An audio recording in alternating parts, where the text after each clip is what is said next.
Hello friends, good morning to all. எல்லோரும் எப்படி இருக்கீங்க? நான் உங்கள் தீபக்ராம் பேசுகிறேன். இன்றைக்கி ஒரு முக்கியமான விஷயத்தை பற்றி தான் நம்ம பார்க்க போகிறோம். அதுக்கு முன்னாடி இந்த வீடியோ கொஞ்சம் பார்த்துட்டு வாங்க. நம்மெல்லாம் கட்சியில் சேர்ந்து 50 வருஷத்துக்கு முன்னாடி நான் ஜனசங்க பீரியட்லேருந்து மெம்பர்.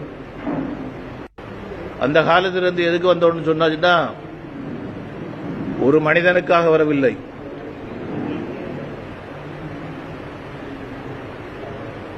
தேசபக்தி, தெய்வ பக்தி, இந்த ரெண்டும் தான். உலகில் என்னுடைய நாடு முதல்நிலை நாடாக வர வேண்டும். அது என்னுடைய காலத்தில் முடியுமா முடியாதா எனக்கு தெரியாது. ஆனால் என்னுடைய காலத்தில் என்னெல்லாம் வேலை செய்யணுமோ அதுக்காக அது அவ்வளவு செய்வேன் அப்படிங்கக்கூடிய முடிவோடு தான் நாம் சேர்ந்திருக்கிறோம். எங்களுடைய இலக்குக்கு மாறாக, லட்சியத்திற்கு மாறாக, எங்களுடைய லட்சியத்தை தோற்கடிக்கக்கூடிய வகையில் என்னை பொறுத்த வரைக்கும் மீண்டும் ஒரு முறை பிரதமராக நரேந்திர மோடிஜி கட்டாயம் வந்தே ஆக வேண்டும் என்று நான் விரும்புகின்றேன். என் நாட்டினுடைய முதல் நிலைமைக்காக அந்த உயர்ந்த ஒரு இலக்கு, அதுக்கு எதிராக யார் போனாலும் கூட என்னால் ஏற்றுக்கொள்ள முடியாது. என்ன ஃப்ரெண்ட்ஸ், வீடியோ ஃபுல்லாக பார்த்தீங்களா? ரொம்ப அழகாக பேசுகிறார்ல திரு பொன் ராதாகிருஷ்ணன் அவர்கள். நாங்களாம் பொன்னார் அப்படின்னு சொல்லி கூப்பிடுவோம். பொன்னார் மேலே எனக்கு மிகுந்த மரியாதை இருக்குது. அது இன்றைக்கி இல்லை, என்றைக்குமே இருக்கும். அதில் எந்த ஒரு மாற்று கருத்து இல்லை. ஐயா சொல்கிறாங்க, அதாவது அவர் ஜனசங்க காலத்துலேருந்து இருக்கிறாரு. கிட்டத்தட்ட 50 ஆண்டுகளுக்கு மேலே ஆகிப்போச்சு. தேச பக்தியும் இறைபக்தி, கடவுள் பக்தி இருக்கிறவங்க பிஜேபியில் இருப்பாங்கங்க மாதிரியும், மற்றவங்க இருக்க மாட்டாங்கங்க மாதிரி ஒரு இன்டைரக்டாக ஒரு விஷயம் சொல்கிறாரு. அது இல்லாமல் என்ன சொல்கிறாரு அப்படின்னு கேட்டிங்கன்னா, என்னோட நோக்கம், சிந்தனை, லட்சியம்லாம் என்னன்னு கேட்டிங்கன்னா, அதாவது அவரோட சிந்தனை, நோக்கம், லட்சியம்லாம் இந்தியா முதன்மை நாடாக, அதாவது உலகத்தில் முதன்மை நாடாக கொண்டு வரது மட்டும்தான். அதுக்கான வேலைகள்லாம் நான் செஞ்சிட்ருக்கேன். அந்த இலக்குக்கு எது, உலகத்தில் இந்தியாவை முதன்மை நாடாக கொண்டு வர இலக்குக்கு யார் எதிராக இருந்தாலும் அவங்கள ஏற்றுக்கொள்ள முடியாது அப்படின்னு சொல்லிட்டு, அதுக்கு முன்னாடி என்ன சொல்கிறாருன்னா, அண்ணாமலை அவர்கள் புதிய ஒரு கட்சி தொடங்கியிருக்காங்க, அவங்களுக்கு வாழ்த்துக்கள்னு சொல்கிறீங்க. ஸோ நீங்கள் என்ன சொல்ல வரீங்க அப்படின்னு கேட்டிங்கன்னா, அண்ணாமலை அவர்கள் பிஜேபியிலேருந்து வெளியே போனால் அவருக்கு தேசபக்தி இல்லைன்னு சொல்ல வரீங்களா, இல்லை அவருக்கு கடல் நம்பிக்கை இல்லைன்னு சொல்ல வரீங்களா? ஐயா, கடவுள் நம்பிக்கை பிஜேபியில் இருக்கவங்களுக்கு மட்டும்தான் இருக்கணுங்கிறது கிடையாதுங்க. நானும் ஒரு பிஜேபியில் இருந்த ஒரு ஆள் தான், சரியா? கடவுள் நம்பிக்கை எல்லாருக்குமே இருக்குது. கிறிஸ்தவர்களுக்கு இருக்குது, ஹிந்துக்களுக்கு இருக்குது, சீக்கியர்களுக்கு இருக்குது, ஜெயின் அந்த பீப்புளுக்கு இருக்குது. அது இல்லாமல் பார்த்தீங்கன்னா முஸ்லீம்ஸ் இருக்குது. எல்லாருக்குமே அவங்கவுங்க வழிபடக்கூடிய, அவங்க வேண்டக்கூடிய கடவுள் மேலே எல்லாருக்குமே நம்பிக்கை இருக்குது. ஸோ கடவுள் நம்பிக்கை ப்ரூவ் பண்ணுறதுக்கு உங்கள் கூட தான் இருக்கணுங்கிற அவசியம் இல்லை. அது இங்கே இருந்தால் போதும், ஓகேங்களா? ரெண்டாவது, மோடிஜி மறுபடியும் ஆட்சிக்கு வருவார் அப்படின்னு சொன்னீங்க. கண்டிப்பாக வருவாருங்க, கண்டிப்பாக வருவார்.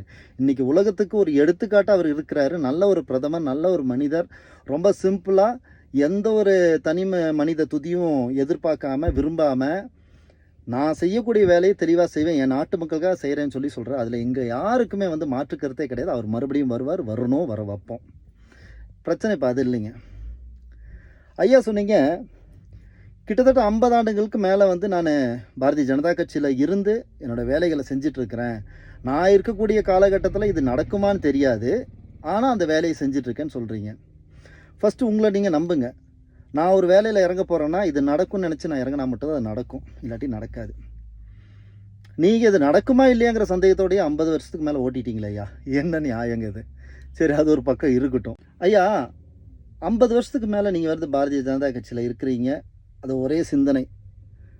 என்ன சிந்தனை அப்படிங்கன்னா, தேசபக்தியும் கடவுள் பக்தியும் இருக்கணும், உலகத்திலேயே முதன்மை நாடாக இந்தியா கொண்டு வரணும். இந்த மாதிரி சிந்தனைகளில் நீங்கள் தமிழ்நாட்டில் இருக்கக்கூடிய பாரதிய ஜனதா கட்சி வழி நடத்திட்டு வரீங்க.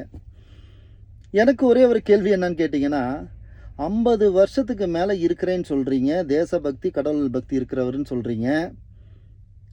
ஆனால் நீங்கள் இந்த 50 ஆண்டு காலமாக நீங்கள் இருந்த இருக்கிற காலகட்டத்தில் ஓட்டு வங்கின்னு பார்த்தீங்கன்னா 1 to 3% தானே இருக்குது.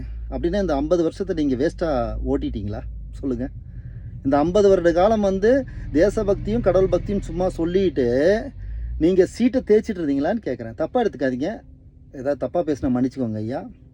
ஆனால் இன்னொரு விஷயம் பாருங்கள், உங்களோட பேர வயசு உங்களோட பேர வயசு ஒரு சின்ன பையன் வந்து 4 வருஷத்தில் வந்து அந்த ஓட்டு வங்கியை 3% 13க்கு மேலே, அதாவது 13 to 14% கொண்டு போயிருக்காரு. அப்போ அவருக்கு என்ன பக்திங்க ஐயா இருக்குது? அப்போ அவருக்கு தேசபக்தி இல்லையா? அவருக்கு கடவுள் பக்தி இல்லையா? இல்லை தமிழ்நாட்டில் இருக்கக்கூடிய பாஜக மேலே அவருக்கு வந்து நல்ல ஒரு அது வளரணும் அப்படிங்கிற எண்ணம் இல்லையா? இப்போ உண்மையிலுமே வளர்ச்சிக்கு பாடுபட்டது யாருங்க ஐயா? 50 வருஷத்துக்கு மேலே இருந்து வெறும் 3% 2% ஓட்டு வங்கியை வச்சுருக்க நீங்களா, இல்லை 4 வருஷத்தில் தமிழ்நாட்டில் இந்த 3%லேருந்து 14% ஓட்டு வங்கியை இன்க்ரீஸ் பண்ண அண்ணாமலை அவர்களா? இதுக்கு பதில் நான் சொல்லலை, பார்த்துட்டு இருக்க மக்கள் சொல்லுவாங்க.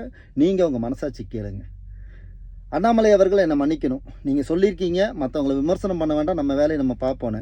நாங்கள் எங்கள் வேலையை தான் பார்த்துட்ருக்கோங்க. ஆனால் உங்களை நம்பி வந்திருக்கக்கூடிய என்ன மாதிரி இருக்கக்கூடிய எல்லா வாலண்டியர்ஸ் மேலே ஒரு விமர்சனம் வரும்போதும் எங்களால் அதுக்கு பதில் பேசாமல் இருக்க முடியல. சரிங்களா? அதனால் மதிப்புக்குரிய பொன்னார் அவர்களே, எத்தனை வருஷம் இருந்தோங்கிறதெல்லாம் முக்கியம் இல்லைங்க ஐயா, என்ன பண்ணியிருக்கோங்க அப்படிங்கிறது தான் முக்கியங்க ஐயா.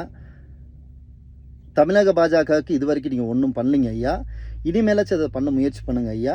நாங்கள் தேசத்து மேலே அதிக பக்தி வச்சுருக்கோம், கடவுள் மேலேயும் அதிக பக்தி வச்சுருக்கோம். அதுக்கு மேலே தமிழ்நாடு மக்கள் மேலே அதிக நம்பிக்கையும் பாசமும் அக்கறையும் வச்சுருக்கோம். அதனால் வரப்போகிற காலத்தில் நீங்கள் இருக்க தான் போகிறீங்க. உங்களுக்கு கடவுள் நீண்ட ஆயுசை கொடுக்கட்டும். அண்ணாமலை அவர்களால் என்ன பண்ண முடியும், தமிழகத்தில் எப்படிப்பட்ட அரசியலை கொண்டு வர முடியும், என்னென்ன மாற்றங்களை கொண்டு வர முடியும், அதனால் தமிழக மக்கள் என்னென்ன பயன்பெறுவாங்க அப்படிங்கிறத நீங்கள் கண்டிப்பாக பார்க்க போகிறீங்க. அந்த நாள் ரொம்ப தூரம் இல்லை, கூடிய சீக்கிரம் வரப்போகுது. கண்டிப்பாக பாருங்கள், சப்போர்ட் பண்ணுங்கள். தயவுசெய்து விமர்சனங்க பேரில் எதையாச்சும் ஒன்று சொல்லாதீங்க.